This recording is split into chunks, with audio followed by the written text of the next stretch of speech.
My name is Gregory Morgan, and welcome to Love Talk. Thank you for joining me. When I see what is the source of people's struggles or the pains, conflicts that they have in life, the things that hold people back, that hold you and me back. And so my interest is in offering you not just information, the experience of more freedom, more choices in life. The one with the most choices wins when you are free to fully express that self that is truly you, your true self, not the self that you hope everybody thinks you are, or the self that everybody told you that you should be, or the self that you wish you were but you're really not. No, your true self, your true authentic self is a magnificent being. That being, when it finds its true self-expression, is a beautiful thing. It's always moving. When you get who you really are, you will be moved to tears. And for those of you who have ever actually gotten yourself, written a poem or a story or something, and then when you read it, you couldn't stop crying. Not because of sadness, but because of the revelation of an expression of soulfulness that is there for all of us. It's been my experience, not only my learnings from my teachers, but from my experience in life. The greatest happiness, the greatest joy that we find in life is when we are able to express something into the world or work at something in the world and know that that something feeds a need or a hunger or something that's missing for others in humanity. Knowing that your life and that your work and that what it is that you have been given as talents are at the service of something that is greater than yourself and that lives on in the contribution that it makes to other people.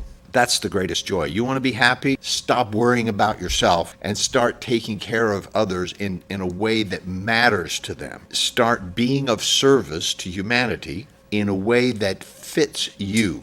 I don't suggest that you self-sacrifice. This is not what I'm speaking of. Self-sacrifice doesn't necessarily bring joy and satisfaction. If you are experiencing having given too much or experiencing sacrificing yourself, your happiness, your well-being, your prosperity, your health for the sake of others, then you are not really contributing to others. When you are actually making a difference in other human beings' lives, there is no sense of self-sacrifice whatsoever. There's simply a sense of fulfillment. There's a sense of joy. There's a sense of renewed energy. You find yourself being more and more energetic. You find yourself being more and more stimulated, happier, and you find yourself with more and more resources. How and why that works, I'm not really certain, but I can tell you from my own experience of dedicating my life to being of service for people, that when I have simply been doing what I would love to do, which is make a difference for other people, that the resources to do that, whether it be other people who have talents and tools that I need to get the job done, or whether it be finances, or whether it be any kind of resources that you could think of to accomplish my mission or what it is, my purpose that I'm up to, seem to come in an unending supply. There seems to be an ever-increasing supply of goodwill, abilities and talents and peoples to get the job done. Once you commit to something that's greater than your life, once you say, look, my life is not about just me anymore. Yeah, it's got to be about you. You got to love yourself, respect yourself, take care of your health and your finances and your well-being. You have to be taken care of first. Just like they say, I've said it many times in the airplane, put your air mask on first before trying to help somebody else. In other words, make sure you're breathing, that you have plenty of food and money and a home and time and health and well-being. Make sure that you're taken care of, and then turn your attention to something greater. Use that well-being to make a contribution to other people, and I guarantee you will always have plenty of time, money, energy, resources, health, and well-being. Keep about 20% of what you know, what you have. Keep it for yourself. Keep some of your resources for yourself. 20% of your time, at least. for yourself. Just you. Nobody else, just you. Some time alone, some time, refresh yourself, do whatever it is you love to do, whether it's, I don't know, play golf or watch a movie, or for me, I love to ride motorcycles and go out in nature and spend time with friends just talking. So for me, that's time for me, that in which I recharge my batteries and restore myself. So you should have about 20% of your time, money, and energy that you keep for yourself so that you feel like you have plenty. And with that plenitude, I say, give the other 80% to something that's worthy. Don't just throw it to the wind, but give it to something that you feel drawn to, something that satisfies you, something that you care about, whether it be children, or whether it be, homeless people, or whatever it is that appeals to you, that you feel is good, whether it's politics or community service of some kind, just whatever draws you, stimulates you, calls to you. Those are the things that will give a context to your life. And I'm going to speak more about what is a context and what is a paradigm. I'm going to talk more about bringing your inner vision through right action into the world and having that manifest in your life and in the lives of others as infinite possibilities. That's kind of a stream of consciousness, but I began the show by saying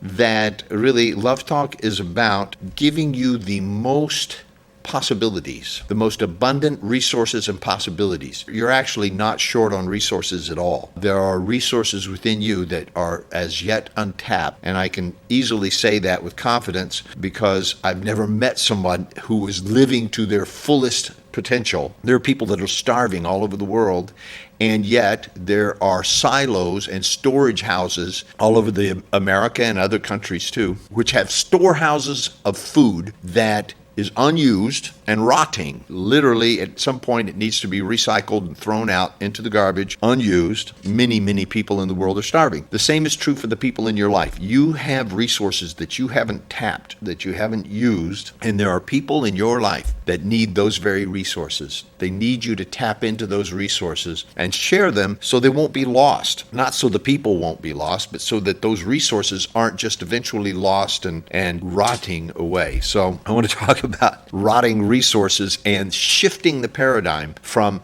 trying to have your life be all about you, fix you, get away from your pain, fix your suffering, find out what's wrong with you. That's a context that most people have. Something's wrong with life, something's wrong with me, something's wrong with them, or all of you. That's a context. And if you live your life from that context that something's wrong, then that context or that point of view, that background conversation will give you a reality, will give you a life that will reflect that attitude. In other words, if you think that people are bad and they need to be fixed, then you will always have bad people that need to be fixed around you. And that's how it'll be. And then no matter what they come up with, your already way of looking at them, in other words, your background conversation, or what we're calling a context point of view. I'll use several words to describe what I mean by context. There's several synonyms that reflect what I mean by context, but basically it is how you hold your reality.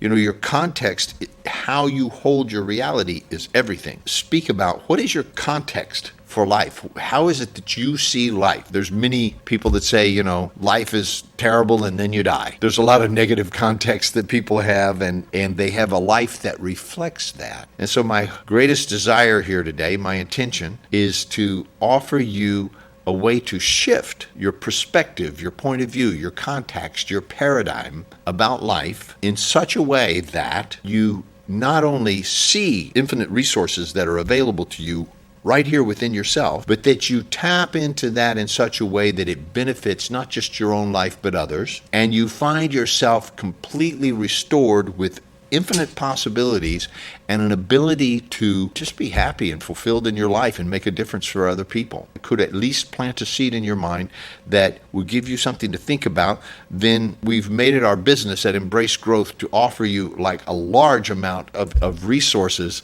on our website, on YouTube, radio shows, sound stage, all of these different places, all of these different wonderful media outlets that we have available to us now, so that you have abundant resources from Embrace Growth that will keep that conversation alive for you so that you too could begin to have a personal self-expression that makes a difference in the world. That's all I've ever wanted to do is make a difference for people. So that's what we set out to do at Embrace Growth. So today I am discussing the idea that context is everything. We're going to break it down a little bit because for a lot of people, they're like, what do you mean by context? What's a context? At the risk of using a lot of big words, I'm going to try to break it down the best I can. A context is given by, in other words, it comes out of or is born within the paradigm that you live in. So that's already two big words in one sentence. Context is given by paradigm that you're living in. What is a paradigm? It's a way of seeing. It's a mental model that filters your perceptions. And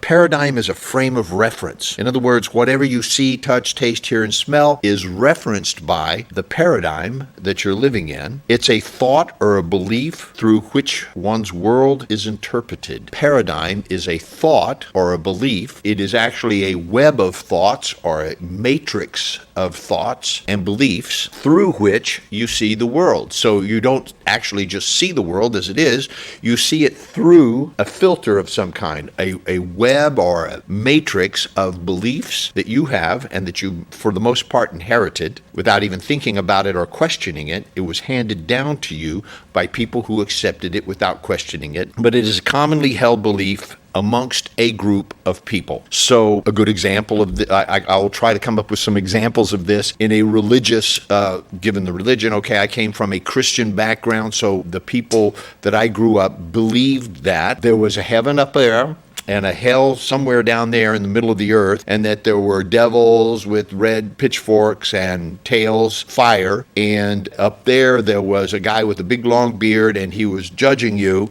and that if you didn't do like you were supposed to do, you would go to the hell place, but if you did everything like you were supposed to do, then you go to the heaven place. Now they believed that, and they believed that their life wasn't really in their hands, but that it was in God's hands, and so that was the context by which they lived their life. So if somebody died, they didn't just see that, oh, they died. They saw it through the paradigm of God took them. God took them. God needed them in heaven or something like that. Okay? So they would literally see the world in that way. They would see the world in things that they could be punished and go to hell for, and things that they could be rewarded and go to heaven for. Now that gives a certain context to their life. Now I'm not saying that that's wrong. I'm saying that was a paradigm that was handed to me and in which I was told to believe, and as a child began questioning almost immediately. It just didn't make sense. It just didn't fit. If I thought about it, it didn't seem likely. In other words, there's a kind of childish imagination world in which, that usually lasts until you're like 5 or 6 or something, in which you believe in Santa Claus and fairies and invisible things that could possibly be true. But then there's a point at which you begin to develop logic and reason and good sense, and you begin to question things. And I believe that that's an important stage in our life, that you have to have this imaginatory, magical world in order to have access to the spiritual. And you have to have a common sense in order to live in the physical world. And when those two things collapse, then you begin to believe whatever you're told, and you begin to act upon it as if it were the truth without ever questioning it. So it's not wrong, it's just simply that's how you and and now I'm just speaking about religion, but there's many educational things that we've learned in our lives, some of which in my own lifetime have been proven to be irrelevant and simply not true. Things about astronomy and how they and quantum physics and stuff.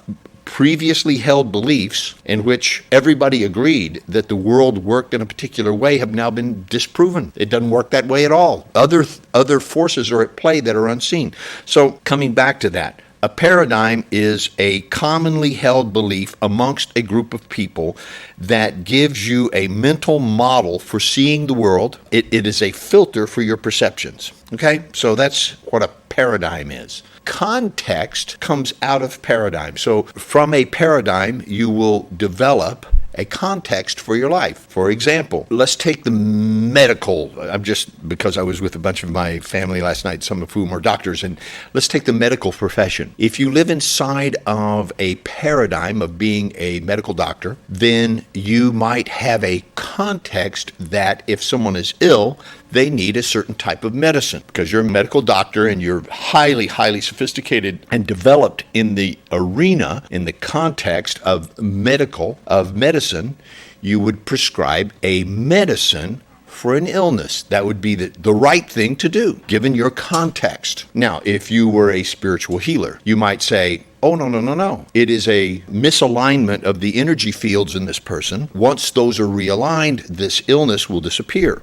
And so you would work to assist the person in realigning their energy field. For example, if you were a psychiatrist, you would say, oh, same illness, same symptoms. You might say, oh, they have a psychosomatic symptom that is showing up as a result of something that happened in their childhood. And once we get to the source of this childhood incident and, neutralize or resolve that conflict in them, these medical symptoms will dissolve. All of those things may possibly be true, yes? Any one of them, given your particular context for life. In other words, how you see life. Your beliefs and your knowledge together give you a point of view or a context about your life, and those contexts will determine how you respond to the actual events that are happening in life in space and time. Even the ideas that you have, the feelings that you have, what we call insights, we call them insights because they began with their inner vision. In other words,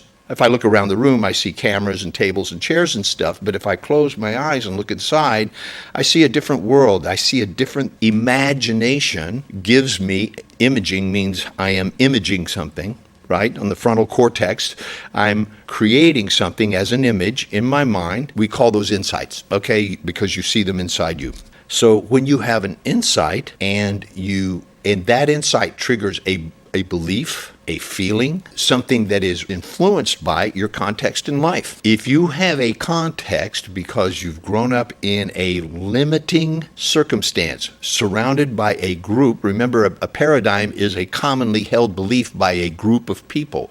So if you've grown, and that would be your family, your school, your religion, the culture that you lived in, where you lived, even like the town that you lived in. We know that, for example, people are different in Tehran than they are in Shiraz or any of the other cities, right? Or Westwood. Different people, depending on where you live, even though you're of a common culture, you may be very, very influenced in how you respond and act and feel and think and dress, and how your attitudes towards money and health and beauty and so many things will be influenced by the paradigm of the location, even geographical location and cultural orientation of the people that you're with. Why am I telling you all this? Because your context determines your life. Stay with me. Your context determines what you see when you do see something inside. When you do have an inner vision or an inner feeling, it determines literally what you will see and what you won't see, what you will hear and what you will not hear, what you will feel and what you won't feel. There will be certain feelings that will not be accessible to you, given your context. Other feelings may be exaggerated. If you lived in a dramatic family that had a lot of drama, where there were arguments and fights and little things turned into big things, and those big things turned into disasters, and those disasters turned into emergencies, and the emergencies turned into panic and anxiety, given that context, given that perception of life, it would limit what you would see possible for yourself. So your inner vision might be one of escaping that, but even that would be small and limited and restricted compared to somebody who grew up in a society or a world or a family in which small things were congratulated. Little issues were, resolved and taken care of in a non-dramatic way, in a healthy way that had people learn and grow and prosper from that conflict, where people were encouraged to be the best that they could possibly be. When they failed, they were encouraged to get up and try again. If people insulted you or attacked you or tried to harm you, those people were treated in a way that gave them the space or the love they needed, so that they didn't feel that they had to keep coming back for more attacks instead of fighting and trying to dominate and win. If you grew up in that kind of a context, in that kind of a perception of the world, what you would see possible for yourself, what you would see possible for your body, personal well-being, your health, what you would see possible for your finances, your future, your education, what you would see possible for your relationships, for your children or your future, would be entirely different. It could be the same exact person, but they just grew up at the house next door. It could be the same or down the street. In other words, that there's nothing wrong with you. There's nothing limiting you. What is limiting you and I all is the context or perception with which we see our world. That context will determine, like I said before, what you see, don't see, what you hear, don't hear, what you do and don't do, what you like and don't like, what you believe and won't believe, what you will say or what you won't say. There are people that can't say I love you. There are people that can't hear it if other people tell them I love you. They just can't hear it. They don't feel it. They don't believe it. Can you see how that would determine your relationships? So in speaking about, the show is called Love Talk, but in speaking about love, love is a context. It is a way of perceiving the world. It is a paradigm shift. A world seen through the eyes of love is an entirely different world. A world seen through the eyes of honor, respect, dignity, humility, a desire for the good of mankind gives you an entirely different world. And it will give you a different inner vision of who you are and what's possible for you. It will give you different actions in the world. There's simply things that you won't do. And there are other things that you can't wait to do, that you will be glad to do. There are things that you don't need any acknowledgement or payment or anything for because they fulfill you from the inside out. Whereas from another paradigm or point of view, you'd be like, I'm not doing that unless they pay me a lot of money. There will be, so what's possible, the actions you take and how you feel about those actions will be entirely shifted by the paradigm or the perception that you have of the world. All great breakthroughs in human evolution have been as a result of a shift of paradigm, a shift in perception that was universally accepted, that was accepted by enough people that shift actually took place. All great historical changes, great technological changes in either science, social changes, even geographical shifts of population have been as a result in a shift in people's attitudes, a shift in people's perceptions. And again, we call them insights because they originate from an inner vision. Everybody has inner vision. You have inner vision. You can't stop having inner visions. People come to our seminars and workshops, or they come to our therapy sessions, or they read our books, or listen to our CDs or DVDs, or watch shows like this, and they will have an insight. What they call an insight. Wow, I just saw something I didn't see before. I just understood something I never understood before. That's an insight. And I say, bravo, great, write it down and do something about it. What are you going to do about it? Because I say insights are a dime a dozen. You could have 10 insights a day, and if you just wrote them down and did nothing about them, they would be literally, so what? Bookshelves and bookshelves and bookshelves full of insights, but your life would still be the same. An insight is very good as a way of shifting your vision of the world. However, the only way that you know that you have truly shifted your perception of the world is that you're living it. You're not just writing it down and philosophizing about it or putting it in quotation marks and posting it on Facebook as if you had an insight and some kind of sudden wisdom, or pasting up people's quotes about somebody else that had an insight so you seem to make it look like your own because you posted it. No, insights only are worth a dime if you actually take some action. In other words, when your inner vision turns into your own words or actions, write it down, make a diagram, share it with somebody else, talk about it, say, this is what I learned, this is what I saw, this is what I understood. I want to take some action on this. So maybe you make a plan and you put this insight to work in your life by taking action. Action is the bridge between the inner world and the outer world. Take a look around you right now, just wherever you are. Look around at all the objects and things. Everything from a coffee cup to a television set or a mobile phone or anything that you can see or in your world originated as an insight. It started as somebody's thought. Somebody thought of that. It didn't exist. It wasn't physical. It wasn't real. Somebody thought of it, and then they did something. They wrote it down. They made a diagram. They talked to somebody else about it. They got a team together. They worked to get some finances. They did some researches. They did whatever they did to bring that thing from the unreal inner world, the world of thought and image, into the real physical world. Even you and the clothes you're wearing and the life that you're living and the name that they call you. At one point, you were just an inner vision. You were just an insight. You were just a thought, and you became real. And your life is real now. You can see it, touch it, taste it, hear it, smell it, make a difference with it, or waste it and throw it away, living by somebody else's thoughts and contexts and perceptions. If anything, I would encourage you to question your very life. Question your own point of view, but not just now, just every day, constantly. Be questioning. Is that it? How do I really feel about this? Is that my thoughts, feelings, and emotions, or is that somebody else's that I've inherited and gone into agreement with in order to belong to a culture, a group, a family, or something, in order to a feeling of belonging and not feel rejected or alone or weird or unique? I've gone along with some feelings and thoughts and beliefs that I never even actually questioned. Maybe that's the case, and I believe that that is the case with most people, and that's what gets us into trouble. Because instead of truly questioning what your life is really about, joyously living that, we trudge along trying to fit in and make life do, and then we worry about the lack of resources. Speaking of context, speaking of paradigm shifts, in my lifetime, there were no jet engines in the beginning of my life. There were only airplanes with props. So if you wanted to fly someplace, you had to get on an airplane with big engines and props that flew around. Now you hardly even see those. They still exist. But if you want to go,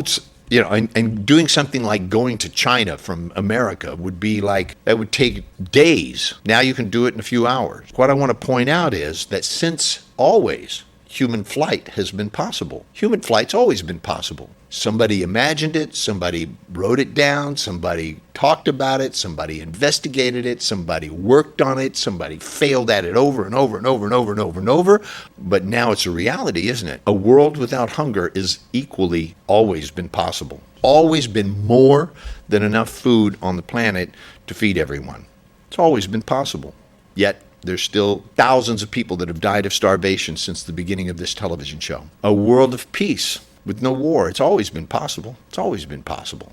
Since the beginning of time, it's always been possible. And yet, how many thousands of people have died as a result of wars around the planet in the last 20 minutes, even as we speak? But it's always been possible. A world of love, self-respect, dignity, well-being, health, financial freedom and security has always been possible. It is an inner vision manifest outwardly by those who are willing to take action that will change the world, that always has changed the world. Like I said, every great evolutionary step for humanity, for humankind, has always began as an idea, as an inner vision, as a thought, accompanied by feelings and emotions and action that took place over and over and over, and the vision stayed true, even though the actions probably failed many times before the vision became real. That's the nature of bringing the inner world to the outer world.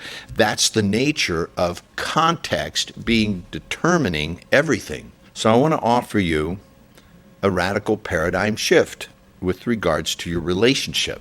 You are and always have been related to everyone. This may sound like some kind of spiritual new age idea or something like that, something kind of goofy or weird, but quantum science has now proven it. We are consciously related through a non-local conscious web of awareness with every other human being. To tell you the truth, there's no real evidence that ends when your brain functions stop. In other words, when you're dead. There's no real evidence. In fact, there's a lot of strong evidence that consciousness was here before you got here physically, and continues to be here after you left here physically, after your physical body stops functioning. And so being already always related to other human beings is a context shift. It is a shift in perception. What if you could live your life every day and practice taking this on, that you are a part of something whose natural expression is love? That's very different from being a part of a faulty human beings that are animalistic and killing each other, which is the paradigm that most of the world is living in. Yes, if enough people, conscious, aware human beings, were able to shift their perception and actually live from the inside out rather than from the outside in, to live from the inside out a vision through actions and words and continued actions and words, and live from the paradigm or the context that I am love, I am a part of something that could be called love, and you begin to perceive the people and things that are happening in your life, even the people who might offend you or hurt you or say something against you. If you could perceive that through the eyes of I am love and I am loved, it might occur for you that that is the highest expression of love that they can come up with right now. That's the highest expression of love that they're capable of expressing. And it may be awful. It may be calling you names or telling lies about you or doing any number of things. But if you were coming from the context of I am connected, I am loved, and I am love, then that context would shift how you experienced your world, how you experience the people who appear to be attempting to harm you, saying things against you or trying to undermine you or disempower you. Now, I'm not saying that you should go hang out with them. I'm not saying that you should go, hey, let's go find somebody that's really in a bad way and hates me and go befriend them and try to change their mind. I'm not saying that, really. I'm saying simply living in your own way, perceiving the world in your own way, that I am love and I am loved, gives you a certain amount of freedom. Now, I'm not saying be in an illusion about it. I'm not saying be Pollyanna and go around, tossing flowers and isn't life wonderful. I'm saying be conscious and aware, but bring this like it takes guts. It takes courage to live like that. This is not a weak stance.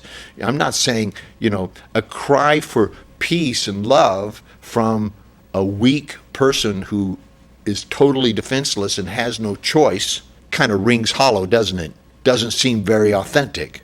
But a cry of peace and love from a warrior, from a person who has the strength and the power to change things themselves first. Put your mask on first, put your air mask on first. Person who is able to empower themselves and then take that empowerment out into the world. I call that a spiritual warrior. I have nothing but respect for a person like that. That takes courage, that takes guts, that takes intelligence, that takes persistence, that takes discipline.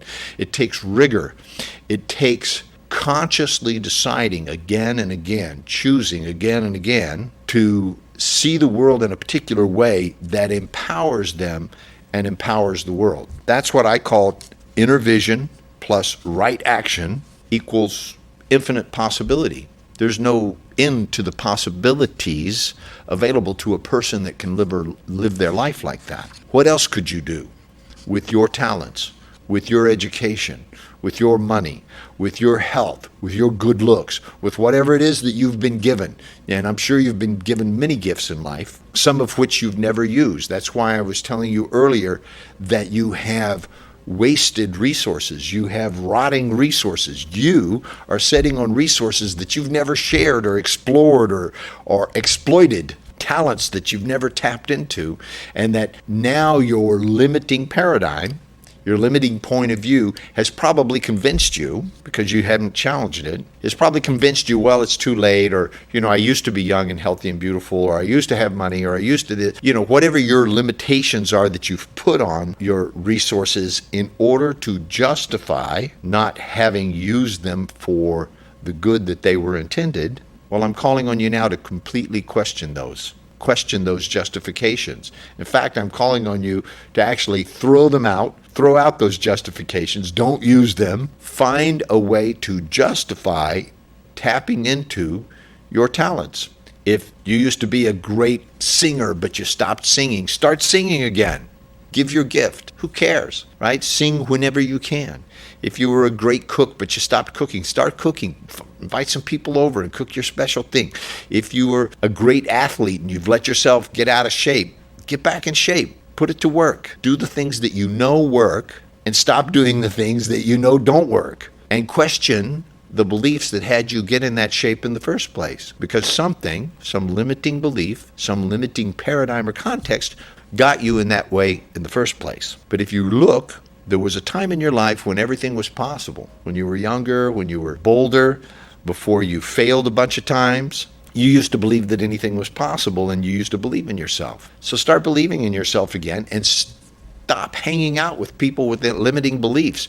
Either change their beliefs, help them to change their beliefs and to see a more abundant and resourceful way of looking at life, or move away from them and hang out with people who have a resourceful, abundant way of looking at life. One of the motivations for myself and my wife around creating these shows is because, the selfish part of it was because we want to live in a world full of people who are happy, who are prosperous and abundant, who are having a good time, who are interested in sharing their good time with other people and encouraging others to live a better life. We want to live in that kind of a world. And we took responsibility and said, if not us, who? If not you, I'm going to put it this way. If you don't do it, who will? You're going to sit back and wait for somebody else to create an environment for you in which you can enjoy being with people with an abundant personality and a prosperous way of life, a way of being, of creating love and joy and happiness together. Because if you're going to wait around for somebody else to do it, when are they going to do it? Who's going to do it? So my question is, if not you, who? And if not now, when? And those were the same questions that we had to ask ourselves, my wife and Dr. Sion. This is what we want in our life, and I'm willing to do whatever it takes to create that. And so we put our time, money, energy, resources. We've called upon people who've helped us put it together. We said, even if nobody comes, we're going to keep doing this until somebody comes. And sure enough, now we've got graduates of our programs in the thousands all over the world. At any given moment, almost every single day, there is a meeting of Embrace Growth graduates somewhere in the world. There's about 38 different cities that have Embrace Growth graduates, meaning they have graduated from our programs, the Women Only Workshop or the Honor, Integrity, and Mastery Workshop for Men. Some of the other programs that we have, Lovable and Adorable or the Hero's Journey. We have a number of programs that support people in letting go of their limiting beliefs once and for all, but like really. When you let go of a limiting belief and adopt a more powerful, resourceful belief, you don't go back. You're not tempted to go back to believing something that would limit you. If you took the same way to work every day for 20 years down a dirt road, that dirt road was bumpy and sometimes got rained on and washed out, or you couldn't make it, you discovered that just, a few blocks away, there was a super 8-lane highway that took you there, safely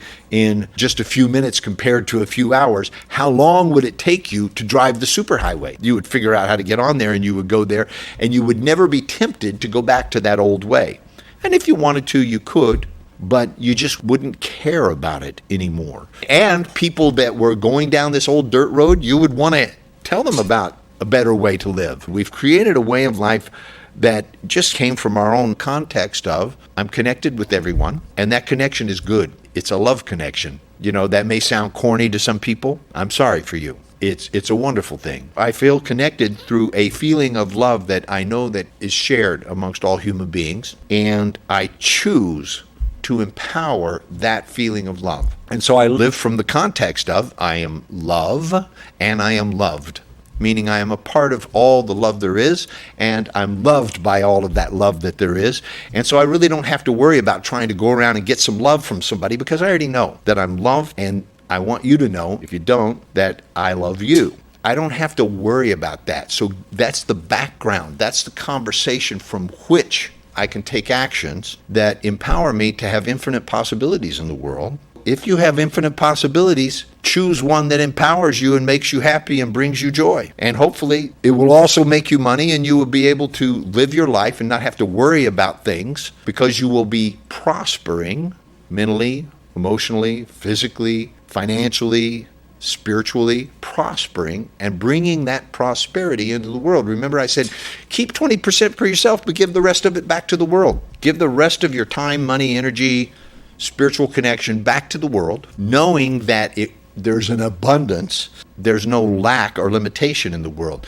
That's the paradigm shift. There is no lack or limitation of love. There is no lack or limitation of money. There is no lack or limitation of people to love or to be loved by. If you can shift your perception to live from that and actually take actions in the world that reflect that point of view, that insight, that bring that insight to the outer world. In other words, actions and words are actions because they're in the outer world, yes? Whether they're written or spoken or sung, words have power because they are the bridge between the inner world and the outer world. They make manifest what is an insight into the outer world. If you have the insight from this program or any other source that you are already connected, already loved, and already have within you, whether you feel it right now or not. Do I always feel the love that I have for other people? The answer is no. I'm not going to lie about that. I don't always walk around feeling like I'm in love with humanity. Let's don't be ridiculous. I'm a normal human being with an extraordinary insight that I have taken action in. That's all. Something that is ordinary becomes extraordinary when you make it be real. No, I live my life as a normal human being, and I don't always feel totally in love with humanity. However, I have chosen, like a warrior, I have chosen to follow a path called love, honor, integrity, respect, mastery, dignity. I have chosen that as my path, as the context for my life. You could choose it too. I don't own it. I encourage you to choose it. I encourage you to choose those qualities or values in your own life. I want to say a few words about ideals and standards and values, because there seems to be a bit of collapse about what those distinct things mean. Most of the things we value, there are animal values and there are human values.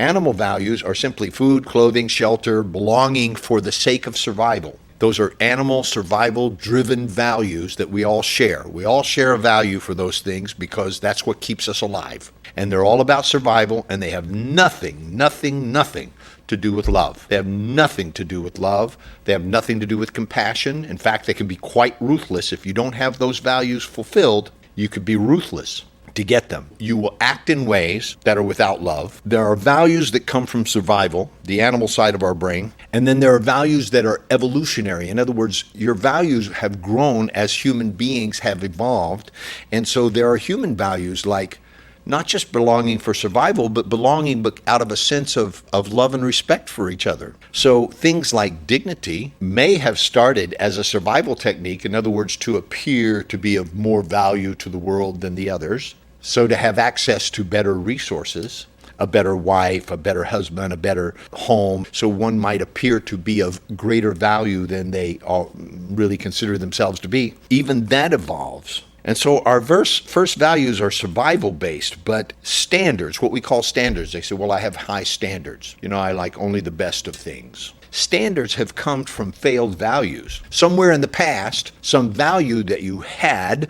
was not fulfilled, and so you said, I'll never let that happen again. From now on, I'm setting the bar high, and you call that your new standard, and people will fight and die for standards without ever realizing that their standards came from a failed moment in time when their values weren't fulfilled.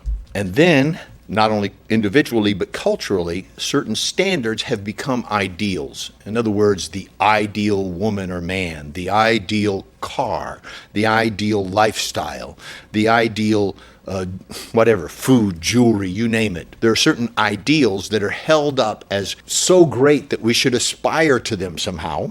And those ideals came from failed standards. From a time in life where you set a standard and you said, I will accept nothing less than this. That was based on a failed value. And now that standard has failed again and again and again. And so it becomes an ideal, something that is like almost unattainable, like this unattainable man or woman or job or status in life, that becomes your ideal. And ideals become false gods. We ideal or idolize. That's what the word idolize are.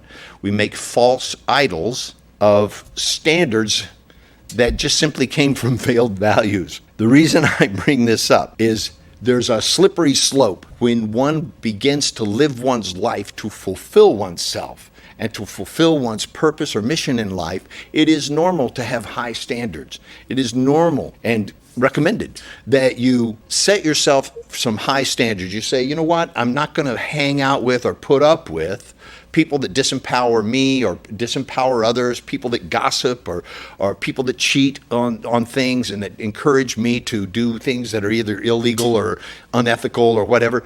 I'm just going to eliminate that from my life because I have a new higher standard called I will only do what is going to serve the greater good of all concerned. That's a standard that I recommend that you live by, that you do and say what serves the greater good if you want to have the most possibilities, the most joy, the most freedom, the most possibilities in your life. So setting high standards, you will be failed sometimes. Sometimes, more often than not, you will fail at fulfilling those standards. You'll just fail at it. And this is why we have honor, integrity, and mastery.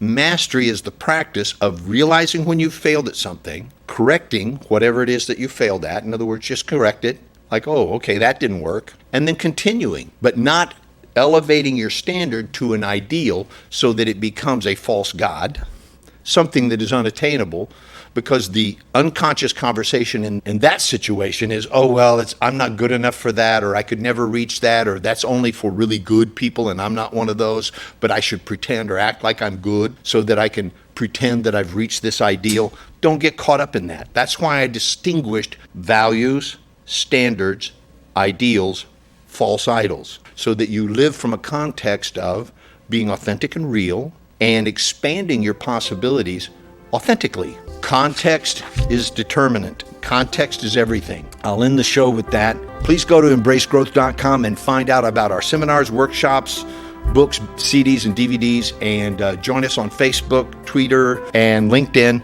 We're all over the place. So find out about it, and I will see you back here again next week on Love Talk.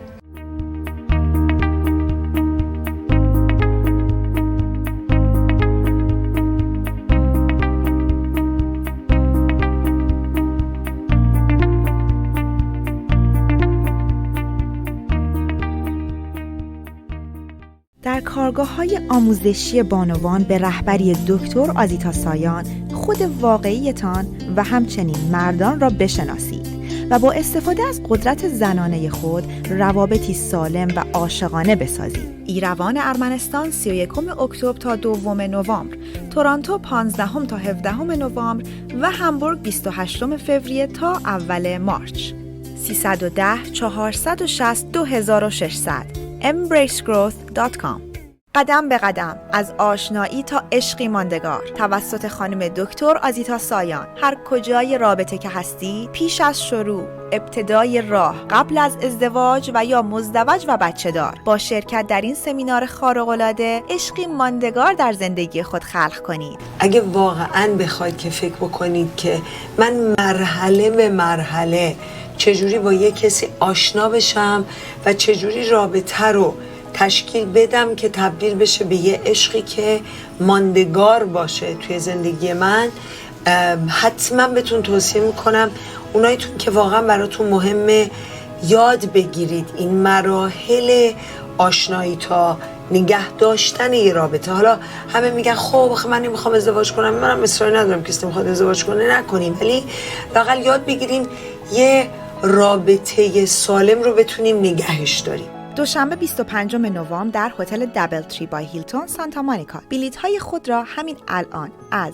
وبسایت و یا اپلیکیشن امبریس گروت تهیه کنید و یا با شماره 310 460 2600 تماس بگیرید.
یک مرد منحصر به فرد، مسلط، متمرکز، قابل اعتماد و رضایتمند باشید. کارگاه شرافت، عزت کلام و مهارت به رهبری دکتر آزیتا سایان.